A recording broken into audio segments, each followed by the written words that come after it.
Le kinyan que l'on va Bessiyata d'Ishmaïa étudier aujourd'hui, c'est le kinyan de Erech HaPaim et de Lev Tov. Erech HaPaim veut dire quelqu'un qui est patient, qui ne se met pas en colère rapidement, qui est détendu d'une certaine façon, dans le sens positif du terme, parce qu'être trop détente, ça a aussi une facette négative. Être détendu tel qu'un homme dosé, tel qu'un homme doit être détendu, un cœur paisible. La Torah ne peut être acquise, ne peut résider que dans un cœur paisible. Et ce cœur paisible se traduit en deux facettes. Le premier, c'est Erech HaPaim, c'est-à-dire un cœur patient, détendu, Erech HaPaim, et un cœur aussi qui est bon, Lev Tov. Autrement dit, un bon cœur.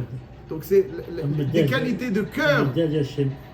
Erech HaPaim, le Midad Hashem, parfait. Des qualités de cœur, c'est ça qui permet donc d'acquérir la Torah. On a l'impression qu'il faut des qualités intellectuelles pour acquérir l'intelligence, la sagesse. Ici, la Mishnah nous dit que les qualités intellectuelles ne sont pas l'unique critère pour acquérir la sagesse. La sagesse s'acquiert certes avec les qualités intellectuelles, l'intelligence, certes, mais elle ne s'acquiert qu'avec un cœur paisible. Un cœur bon, un cœur Erech HaPaim, un cœur qui est Lev Tov, Erech HaPaim et Lev Tov. Alors on va essayer de voir pourquoi. Alors, évidemment, dans un premier temps, une personne tendue est une personne qui ne peut pas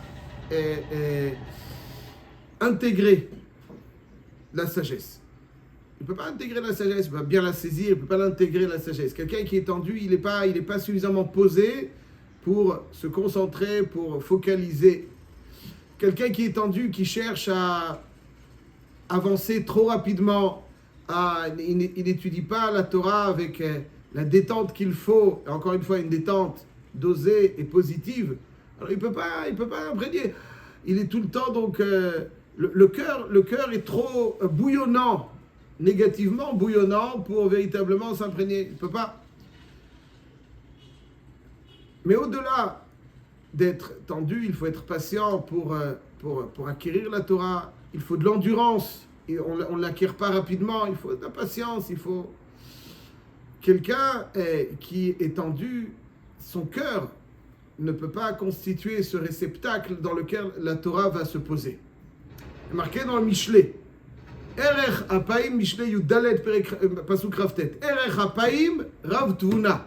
Celui qui est patient, Erech HaPaim, il fait preuve d'endurance, de patience. Erech HaPaim Rav Tvuna, c'est celui qui est un homme plein de sagesse. Ou Ktsar Ruach, celui qui a le fil court, comme on dit, qui explose rapidement. Ktsar Ruach, il est très impatient, impulsif. Merim Ivelet. Dans sa vie, il ne ramasse que la sottise. C'est quelqu'un de trop précipité, de trop impulsif. Il ne ramasse, dans la vie, on peut ramasser ou de la sagesse ou des sottises. Pour ramasser, pour être quelqu'un qui a de la sagesse, qui possède la sagesse, il faut être Erech HaPaim. Erech HaPaim, Erech HaPaim, Erech HaPaim. Erech HaPaim, c'est ça qui nous permet donc d'avoir cette Rav Tvuna. Merci. Donc c'est ça qui nous permet d'être Rav Tvuna. Aval, celui qui est Ktsar Ruach, alors lui, il est Merim Ivelet, il ramasse la sottise. Ça, c'est le Yesod qui a marqué ici. Donc, ça veut dire, c'est pour ça que dans la Mishnah, on dit. Alors, pourquoi? Parce que, en réalité, dans la Torah, à chaque fois qu'on parle de la sagesse de Betzalel, par exemple, ou de tous ceux qui vont construire le Mishkan, on les appelait Chacham Lev. C'est quelque chose, je pense, de très important dans la Torah. La Chochma, c'est pas une affaire de Sechel. Je connais, pour dire les choses plus crûment, on va les dire crûment, je connais des gens très intelligents qui sont bêtes. Les maîtres, on les rencontre, ils sont bêtes. Ils sont intelligents, mais ils sont bêtes. Parce que l'intelligence, c'est pas des qualités que sont intellectuelles. C'est pas ça l'intelligence telle que la Torah le perçoit. Hein. Pour avoir une bonne note, je ne sais où, peut-être, ouais. Mais dans la Torah, c'est beaucoup de gens qui sont intelligents, mais ils sont bêtes. Ils sont bêtes. L'intelligence, c'est une intelligence de cœur. Alors, on ne peut pas avoir une intelligence de cœur sans la chorma, sans la sagesse. Mais on peut avoir un certain intellectuel, une certaine connaissance même, mais être bête. Dans la Torah, la chorma est toujours comparée, est toujours décrite par une chorma de cœur. Et je le vis et je le sens avec beaucoup d'intensité. Un cœur intelligent. Un cœur intelligent. C'est vrai qu'il faut avoir de la sagesse pour rendre son cœur intelligent. Mais il faut un cœur intelligent, un cœur qui devient intelligent. Un être intelligent, pas une tête intelligente. Si on a une tête intelligente, mais on est bête, c'est pas ça que la Torah cherche. La Torah, elle cherche des êtres sages. Et ça, c'est Erech HaPaim. Ça, c'est Erech HaPaim. Alors, pour devenir un être intelligent, il faut un cœur qui ne subit pas, qui n'est pas trop émotionnel dans le sens négatif du terme. Un cœur qui se met en colère rapidement, qui est incontrôlable, qui subit le conditionnement extérieur. Alors c'est un cœur qui n'est pas stable, dans lequel le sechel ne peut pas s'installer.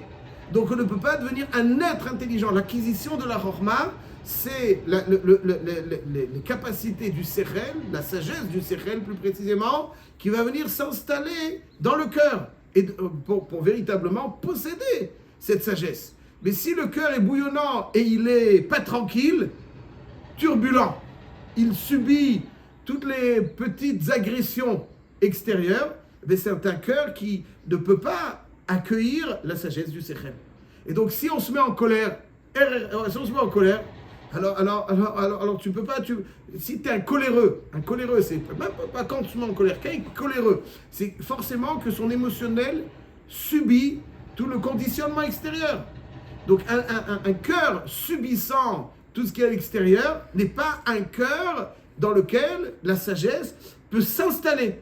Le Maharal dans Netivot Olam, Netivakas, Perek Aleph, développe ça. Un cœur qui est mitpael, c'est-à-dire un cœur qui subit tout ce qui va autour, c'est un cœur qui est turbulent. Un cœur turbulent qui échappe, qui nous échappe. Parce que quelqu'un qui se met en colère, c'est qu'il s'échappe à lui-même. Je ne connais pas quelqu'un qui s'est mis en colère et qui n'a pas regretté. Donc ça veut dire qu'il s'échappe. Donc lorsque les choses nous échappent, si notre cœur peut nous échapper trop souvent, alors c'est qu'il est pas, c'est un cœur turbulent. Un cœur turbulent n'est pas un cœur qui peut accueillir la chorma. Alors la chorma, elle reste ici, mais on peut rester bête, avoir plein de chorma dans la tête et être un être bête. Ça ne s'appelle pas ça acquérir la Torah.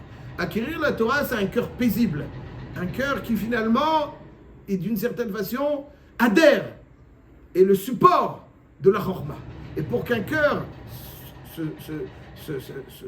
dessine en support de cette sagesse, il ne faut pas que ce soit un cœur turbulent, un cœur coléreux, un cœur qui finalement subit toutes les agressions. Il y a une multitude d'agressions au cours de la journée, n'est-ce pas? Il y a plein d'agressions au milieu de la journée. Il y en a un qui fait ça, l'autre il fait ça, l'autre il va trop vite, l'autre il va trop doucement, et l'autre il va ça, et l'autre il va ça. Et bon, ok, et alors, on n'est pas indifférent. Mais de là après et ça c'est le yesod de Erech HaPaim. Il faut que le cœur se constitue en support, il faut que ce soit un cœur paisible. La Torah ne réside que en un cœur paisible. En un cœur paisible, c'est ça donc le Erech HaPaim. Ça c'est vrai pour acquérir la Torah. Mais approfondissons encore un tout petit peu, mes chers amis. Quel est le trait de caractère qui peut faire perdre à l'homme les plus belles choses qui lui sont acquises? Dans un premier temps, il les perd. C'est la colère. Quelqu'un peut posséder les plus belles choses dans la vie, et ce qui peut lui faire perdre, c'est la colère. La Gemara, dans Masechet Psachim, une Gemara extrêmement connue, mais qu'il est toujours bon de voir et de revoir, comme tous les passages du Shas. La Gemara dans Masechet Psachim, Daf Samech Vav Amoud Bet, n'est-ce pas? C'est le Hamoud après l'intronisation de Hillel Azaken avec les Bnei Betera, au début du Perek Elul Devarim. Amar Resh Lakish Amar Kol Adam Shekoes Im Chachamu Chochmato Mistalekedu. C'est-à-dire que pas simplement le cas s'il empêche, mais même quelqu'un de paisible. Il est paisible. Il est paisible. Donc la sagesse à intégrer. Mais des fois, avec la paisibilité est quelque chose de cœur, est quelque chose qui se travaille constamment. Ouais. À part, c'est quelque chose qui doit se travailler constamment. Et ici, on voit que même Moshe Rabbeinu, il faut savoir, juste je précise, Moshe Rabbeinu, quand il s'est mis en colère, ici la Gemara parle, il s'est mis en colère parce qu'il devait se mettre en colère. Il devait se mettre en colère. Il y a des fois où il faut se mettre en colère. Alors, en tout cas, Moshe Rabbeinu, on ne peut pas parler de lui. S'il a fait, c'est que... Bon. Et quand même, malgré tout, quelque part, on nous dit, Chazal dans la Gemara, dans les Midrashim, le Maharshal le rapporte, on voit que Moshe Rabbeinu, des fois, des choses lui ont échappé dans son infinie grandeur, qu'on ne peut pas même pas décrire, qui est interdescriptible, qui nous dépasse. Juste ce qu'on dit la Gemara. On ne peut pas parler de Moshe, c'est Moshe la Gemara. Ce qu'elle dit la Gemara, c'est que Moshe Rabbeinu, c'est pas lui qui a enseigné au Ham Israël les lois de cachérisation. Pourquoi? Parce que ces lois de cachérisation ont été enseignées au Ham Israël suite à ce qu'ils ont pris dans la conquête de Midian. Donc tous les kélim qui ont été conquis à Midian, il fallait donc le procédé de cachérisation. Qui est-ce qui va enseigner au Ham Israël le procédé de cachérisation? C'est pas Moshe, c'est Elazar.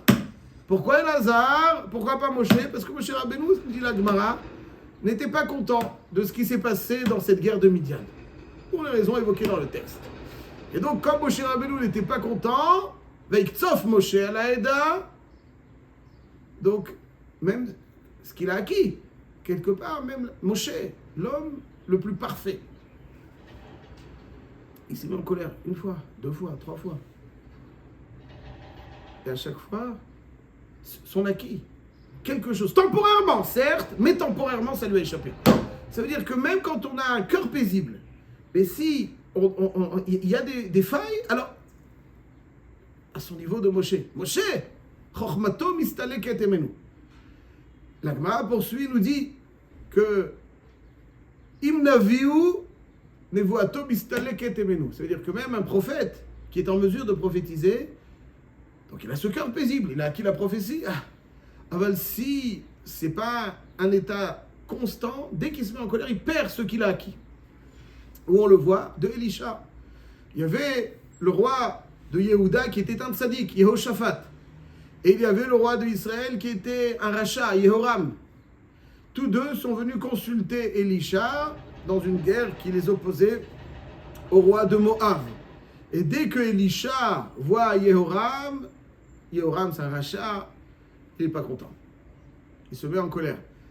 Il lui dit, donc parce qu'ils étaient revenus à Avodah Zara, malheureusement. Et donc il le secoue.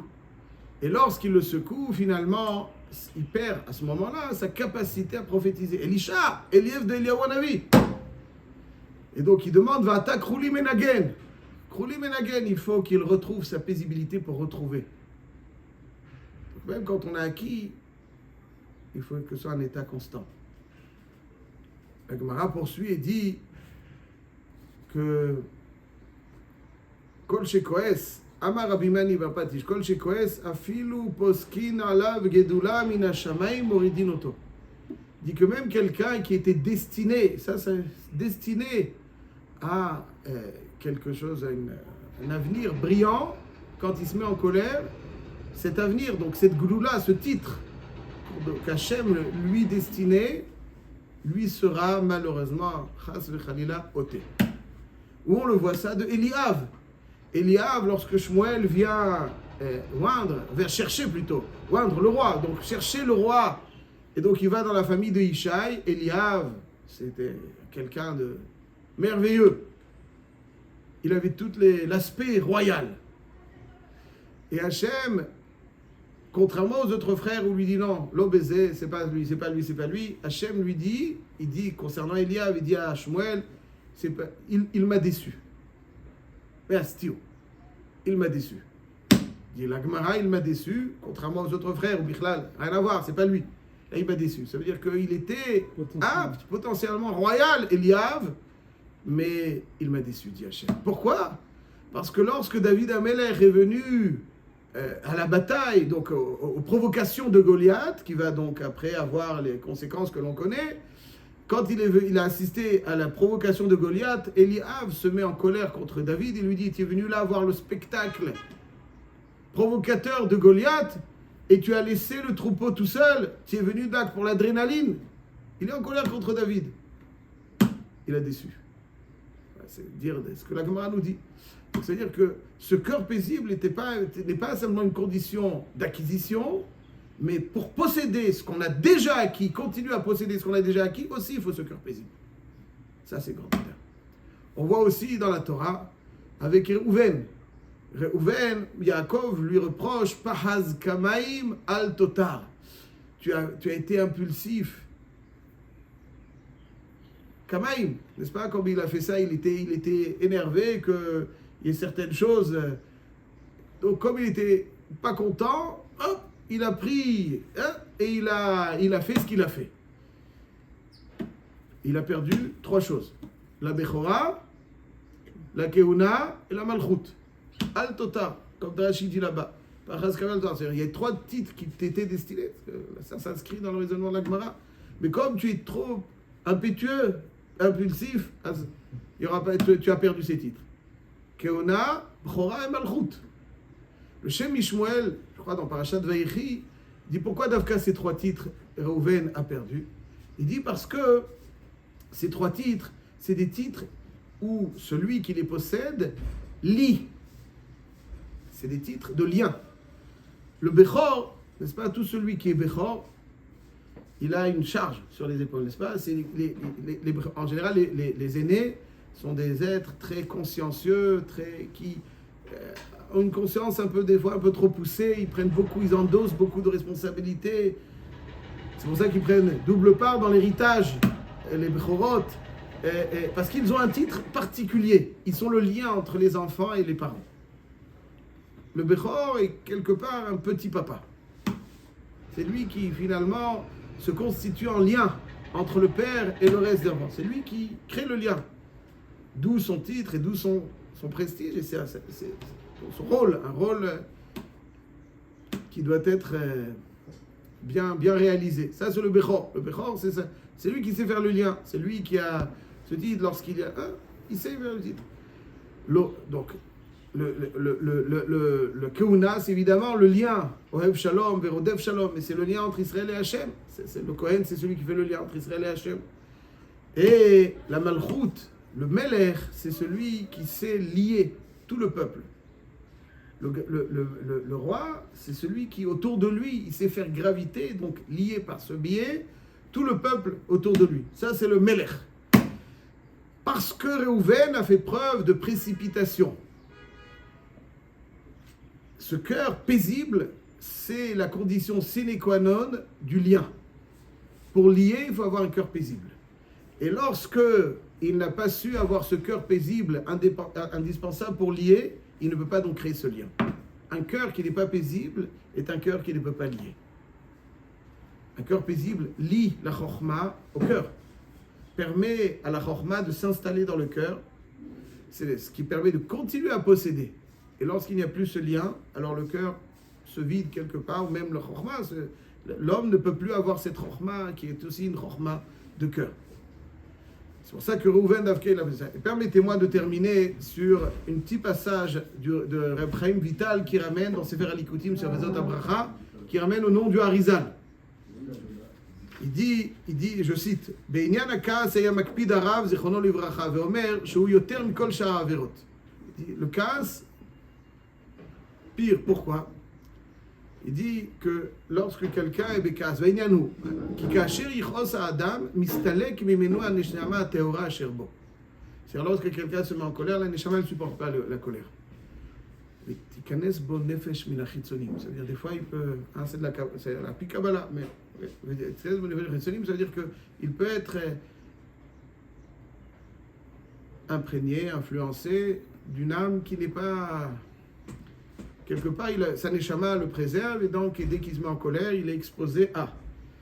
ולזה כל הכועס חוכמתו ונבואתו מסתלקת ממנו, ואף אם יהיה חכם גדול וחסיד, ומי לנו גדול ממשה רבנו עליו השלום, etc.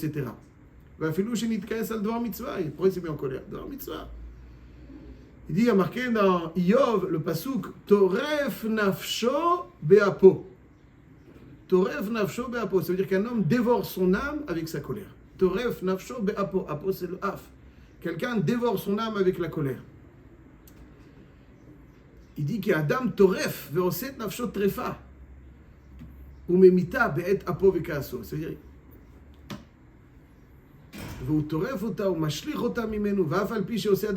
etc. Il dit, mais Kitsour, le casse, c'est quelque chose qu'il faut impérativement réparer. Il dit que des fois, il y a une neshama qui vient nous aider dans certains rôles. Une neshama qui vient nous aider, et quand on décoesse, il se passe ce qui se passe. Il dit que les autres avérotes abîment, mais le casse dévore. Et ça, c'est donc l'importance de Erech HaPaim. Lev Tov, pour terminer, c'est aussi Lev Tov. C'est ça, Lev Tov. Lev Tov, c'est pas Aïn Tova. Aïn Tova, c'est quoi Aïn Tova? Aïn Tova, c'est avoir un regard positif, être content, heureux du bonheur de l'autre. Il y a Aïn Ra, le misquin, qui ne supporte pas voir le bonheur chez l'autre. Ça, c'est Shem Yatzileno. Aïn Tsara, c'est un regard réducteur, qui aime bien voir les gens petits. Aïn Tova, c'est un regard positif. C'est très beau. Il aime voir les gens heureux, bien, épanouis. Aïn Tova. Lev Tov, c'est plus que ça. Lev Tov, c'est un cœur duquel jaillit le bien. Il aime offrir. Bon, Hachem, ici, on a des exemples de Lev Tov. Des gens dont le cœur jaillit. Ils aiment faire le Tov, ils aiment faire le Tov, ils aiment faire le Tov. Enfin, ils aiment voir les gens heureux. Il y en a qui aiment, c'est déjà bien. Mais il y en a qui aiment offrir, qui aiment donner, qui aiment, ça c'est le Lev Tov. Donc c'est ce bon cœur. La Torah, qui les kartov natati lachem. Torati alta azov. Les kartov ne peut résider que dans un Lev Tov. C'est le Lev Tov qui permet donc d'asseoir la chorma dans le Lev et de devenir un être intelligent. Pas simplement avoir des capacités intellectuelles, mais devenir un être intelligent, ce qui est véritablement l'expression de l'acquisition de la chorma, de la Torah.